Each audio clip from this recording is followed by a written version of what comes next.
Now on BBC Two, the Victorian spirit of Christmas continues with a chilling little number that's unlucky for some.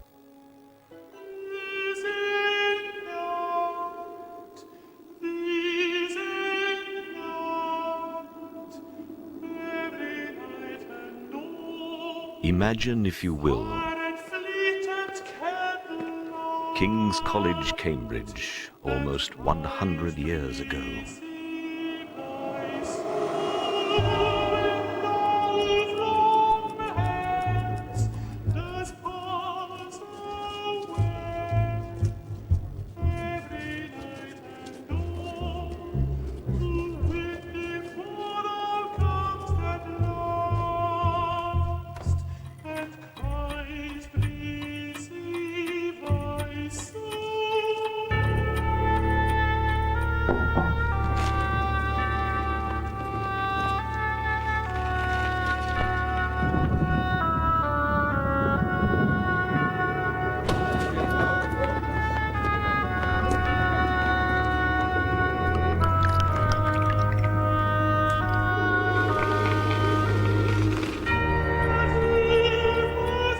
Every Christmas Eve has its ritual. Those invited make their way for the appointed time. Out of the darkness, while the master waits.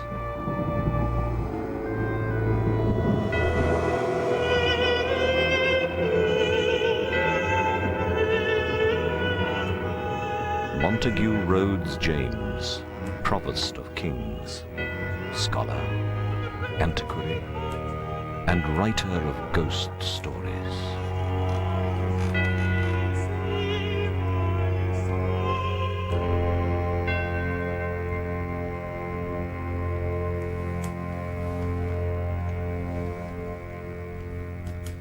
Among the towns of Jutland, Viborg justly holds a high place.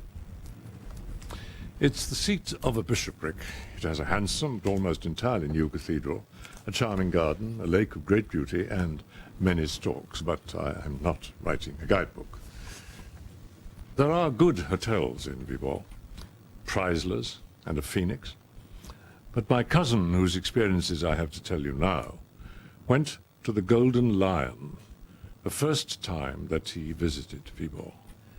The Golden Lion is one of the very few houses in the town that was not destroyed in the Great Fire of 1726. The sun was setting when my cousin walked up to the door, and the light slanted onto the imposing facade of the house. He was delighted with the old-fashioned aspect of the place and promised himself a thoroughly satisfactory and amusing stay in an inn so typical of old Jutland. It was not business in the ordinary sense of the word that brought my cousin, Mr. Anderson, to Viborg. He was engaged upon some researches into the church history of Denmark and promised to spend as much as 3 weeks examining and copying rare papers. These papers were saved from the Great Fire and charted the last days of Roman Catholicism in the country. He hoped that the Golden Lion would be able to give him a room of sufficient size to serve him as a bedroom and a study. On the first floor, there was a choice of 2 or 3 rooms, which would, so far as size went, suit admirably. Eventually, number 12 was selected. Like its neighbors, it had 3 windows, all on one side of the room. It was fairly high and unusually long. Supper time was approaching, and when Anderson had washed and tidied, he went downstairs. There were still a few minutes before the bell rang. He spent them examining the list of his fellow lodgers. The list was not exciting. The one and only point which suggested any food for thought was the absence of any number 13 from the tale of the rooms. Following supper, my cousin's evening was spent in unpacking and arranging his clothes, books, and papers. Towards 11 o'clock, he decided to go to bed. But with him, an almost necessary preliminary to sleep was the reading of a few pages of print, and he now remembered that the particular book which he'd been reading in the train And the one that he now wanted, which alone would satisfy him at that present moment, was in the pocket of his greatcoat, hanging on a peg outside the dining room.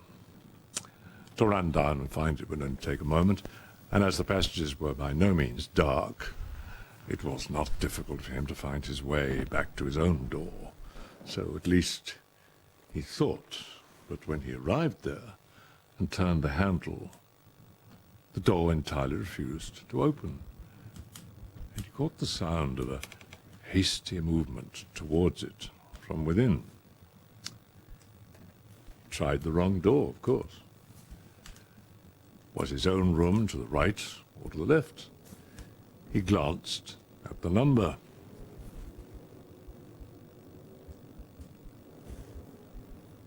It was 13. His room would be on the left, and so it was. It was only after he'd been in bed for some minutes, had read the usual 3 pages or 4 pages of his book, blown out his light and turned over to go to sleep, only then did it occur to him that whereas on the blackboard of the hotel there had been no number 13, there was undoubtedly a room numbered 13 in the hotel.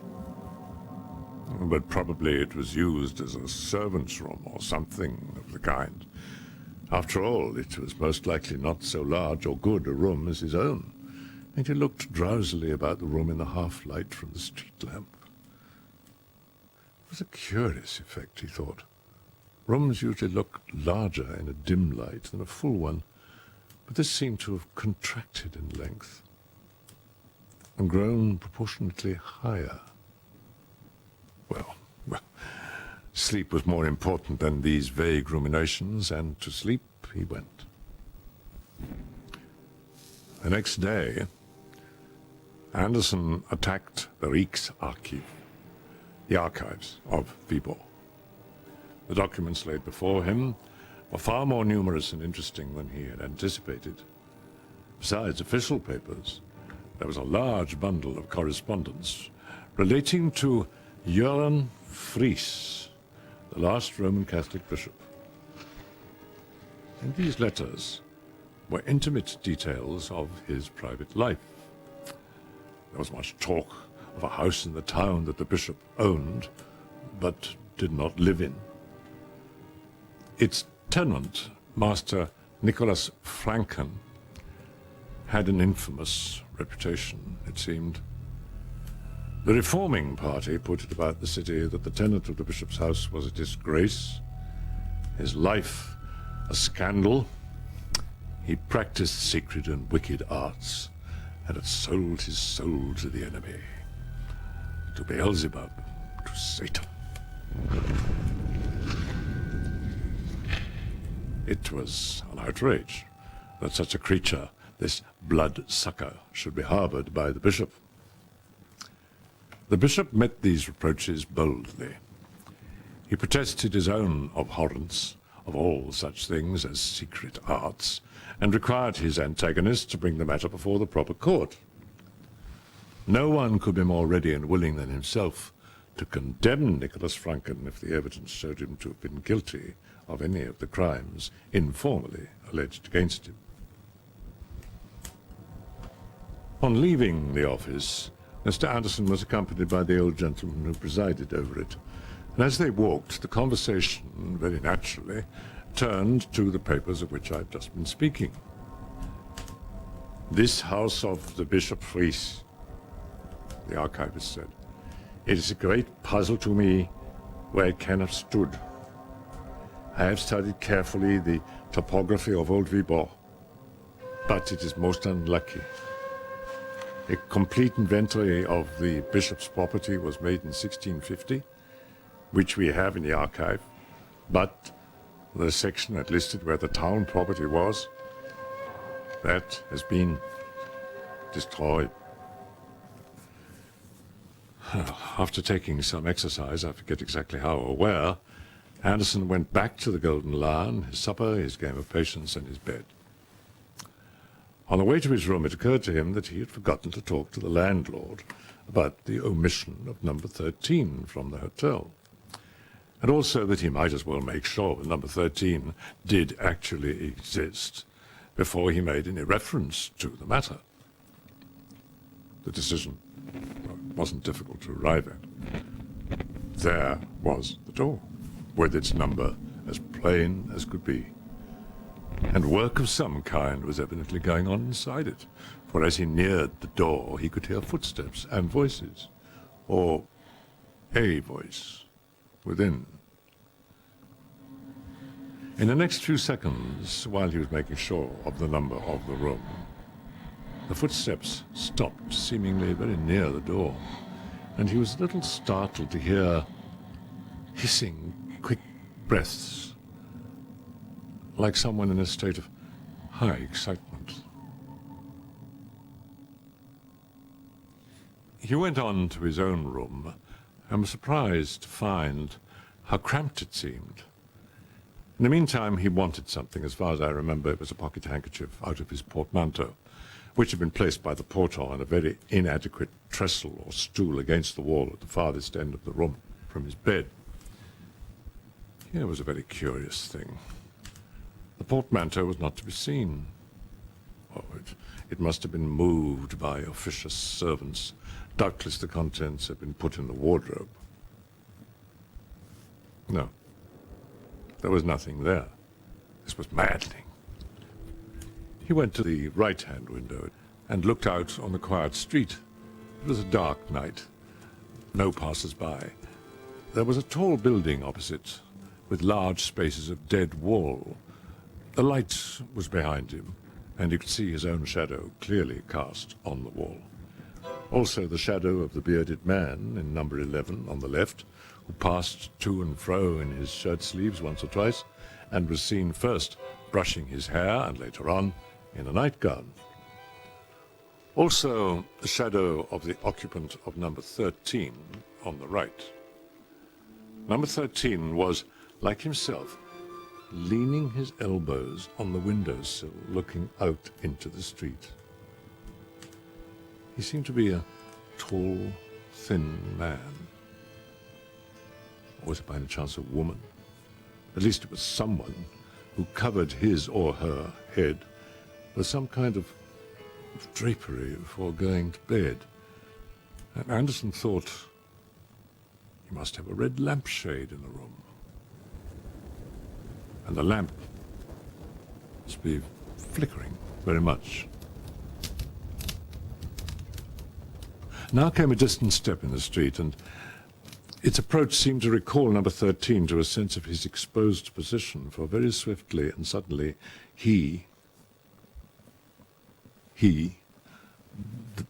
the figure, swept aside from the window, and the red light went out. Next morning he was woken by the chambermaid with hot water, etc. He roused himself, and after thinking out the correct Danish words, said as distinctly as he could, "You must not move my portmanteau." "Where is it?" As is not uncommon, the maid laughed and went away without making any distinct answer. Anderson, rather irritated, sat up in bed intending to call her back. But he remained sitting up, staring straight in front of him. There was his portmanteau, on its trestle, exactly where he'd seen the porter put it when he first arrived. This was a rude shock for a man who prided himself on his accuracy of observation. How could it possibly have escaped him the night before? He couldn't think. At any rate, there it was now. The daylight showed more than the portmanteau. It let the proportions of the room with its 3 windows appear, and Anderson was satisfied that his choice had, after all, not been a bad one. He started to go down to breakfast. Rather late, but number 13 was later. Here were his boots, still outside his door. A gentleman's boots. So then number 13 was a man, not a woman. Just then he caught sight of the number on the door. It was 14. He thought he must have passed number 13 without noticing it. 3 stupid mistakes in 12 hours were too much for a methodical, accurate-minded man, so he turned back to make sure. The next number to 14 was number 12, his own room. There was no number 13 at all. During the day, he continued his examination of the episcopal correspondence. To his disappointment, it was incomplete. Only one other letter could be found, which referred to the affair of Master Nicholas Franken. It was from the Catholic bishop Jürgen Fries to the Protestant leader Rasmus Nielsen. He said, "Although we are not in the least degree inclined to agree to your judgment concerning our court, and shall be prepared, if need be, to withstand you to the uttermost in that behalf, since our trusty and well-loved Master Nicholas Franken, against whom you have dared to allege certain false and malicious charges, has been suddenly removed from among us, it is apparent that for the moment the question must be put aside." Search as he might, Anderson could find no sequel to this letter, nor any clue to the whereabouts of the said Nicholas Franken. He could only suppose that he had died suddenly, as there were only 2 days between the date of Nielsen's last letter, when Franken was evidently still alive, and that of the bishop's letter. Death must have been completely unexpected.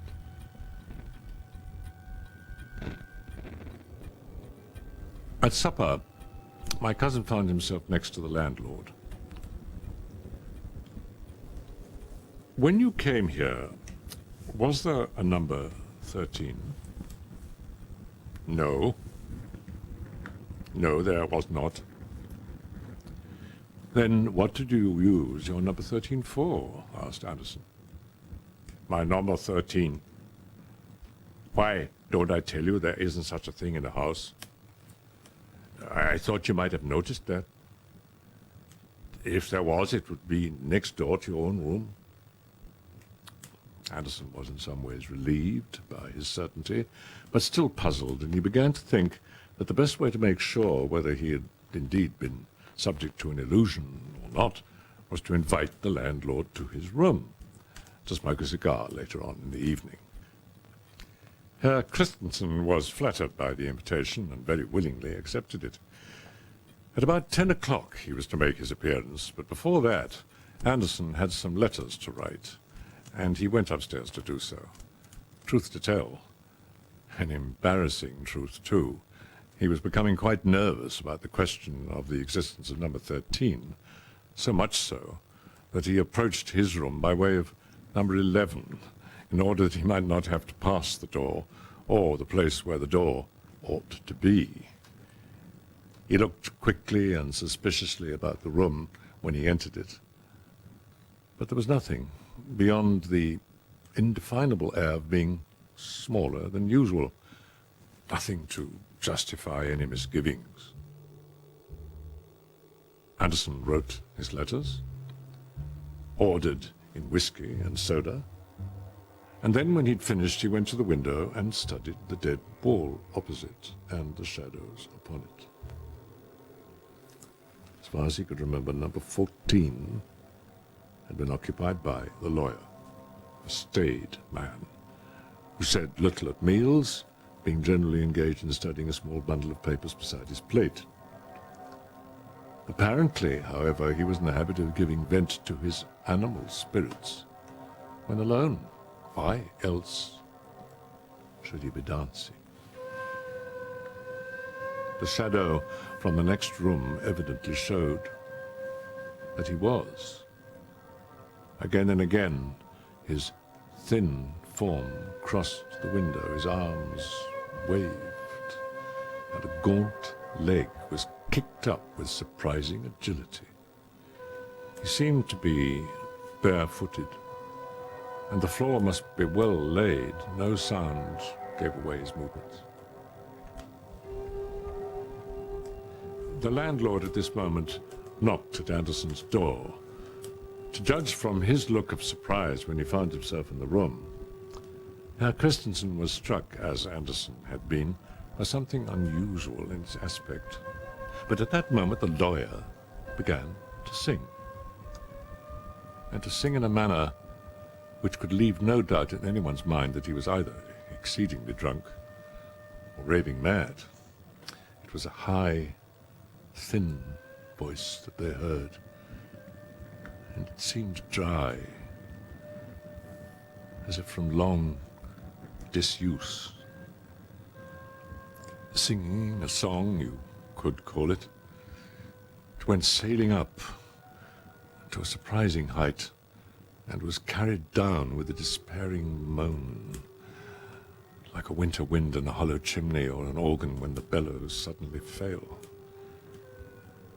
It was a really horrible sound. And Anderson felt that if he had been alone, he must have fled for refuge and company to some neighbor bagman's room. Just then there was an impatient knock at the door. It was the lawyer. In a state of undress, and very tousled and very angry he looked. "I beg pardon, sir," he said, "but I should be much obliged if you would kindly desist." Here he stopped. It was evident that neither of the persons before him was responsible for the disturbance, and after a moment's lull, it swelled forth again more wildly than before. "But what in the name of heaven does it mean?" The lawyer cried out. "Where is it? Who is it? Am I going out of my mind?" "Oh, surely, Herr Jensen," Anderson said. "It comes from your room next door. Isn't there a cat or something stuck in the chimney?" "Impossible," said the lawyer. "Impossible. There is no chimney. I came here because I was convinced the noise was going on here. It was certainly in the room next to mine." "Was there no door between yours and this one?" said Anderson eagerly. "No, sir," said Herr Jensen rather sharply. "At least not this morning." "Ah," said Anderson. "Nor tonight?" I am not sure," said the lawyer with some hesitation. Suddenly the crying or singing voice in the next room died away, and the singer was heard, it seemed, laughing to himself in a soft, crooning sort of way. The three men actually shivered at the sound. Then there was a silence. "But we must do something," said Anderson. "The three of us. Shall we go and investigate in the next room?" There was a deadly quiet outside in the passage, but a light shone from under the next door. Anderson and Jensen approached it. Jensen turned the handle and gave a sudden, vigorous push. No use. The door stood fast. "Herr Christensen," said Jensen, "will you go and fetch the strongest servant you have in the place? We must see this through." The landlord nodded and hurried off, glad to be away from the scene of action. Jensen's back was now to the door. In that moment the door opened and an arm came out and clawed at his shoulder. It was clad in ragged, yellowish linen, and the bare skin where it could be seen had long grey hair upon it. Anderson was just in time to pull Jensen out of its reach with a cry of disgust. And then the door shut, and a low laugh was heard. Jensen had seen nothing, but when Anderson hurriedly told him what a risk he had run, he fell into a great state of agitation and suggested that they should give up the enterprise and lock themselves in one or other of their rooms. However, while he was developing this plan, the landlord and two able-bodied men arrived on the scene. The younger stepped forward raised his crowbar and dealt a tremendous blow on the upper panel. The result was not in the least what any of them anticipated. There was no rending or cracking of wood, only a dull sound, as if the solid wall had been struck. The man dropped his tool with a shout and began rubbing his elbow. His cry drew their eyes to him for a moment. Then Anderson looked at the door again. It was gone. The plaster wall of the passage stared him in the face, with a deep gash in it where the crowbar had struck it. Number 13 had passed out of existence.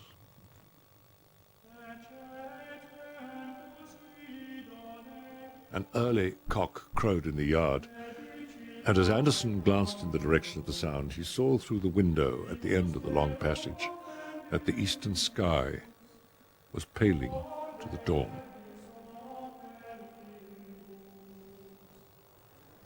Next morning, the same party reassembled in number 12. The furniture was cleared away, and at the cost of a good many irretrievably damaged planks. That portion of the floor was taken up which lay nearest to number 14. Now you will naturally suppose that a skeleton, say that of Master Nicholas Franken, was discovered. That was not so. What they did find, lying between the beams which supported the flooring, was a small copper box. In it was a neatly folded vellum document with about 20 lines of writing. I had the whole story from my cousin a few months later when we were on a sea voyage together. "You have to tell me about the document," I said. "The document in the copper box." "What can I tell you?" "Well, what happened?" I said. He told me what he knew. Both Anderson and Jensen, who proved to be something of a paleographer, were much excited by the discovery, which promised to afford the key to these extraordinary phenomena. My cousin and the lawyer examined the document for 2 whole days, but which way up was the writing meant to be read? What language was it in? Jensen, the bolder spirit of the two, hazarded the conjecture that it must be either Latin or Old Danish. Anderson offered no theories, and was very willing to surrender the box and the parchment to the Historical Society of Viborg to be placed in their museum. And to this day, consult all the learned experts you will, no one has understood or even deciphered a single line of this enigma.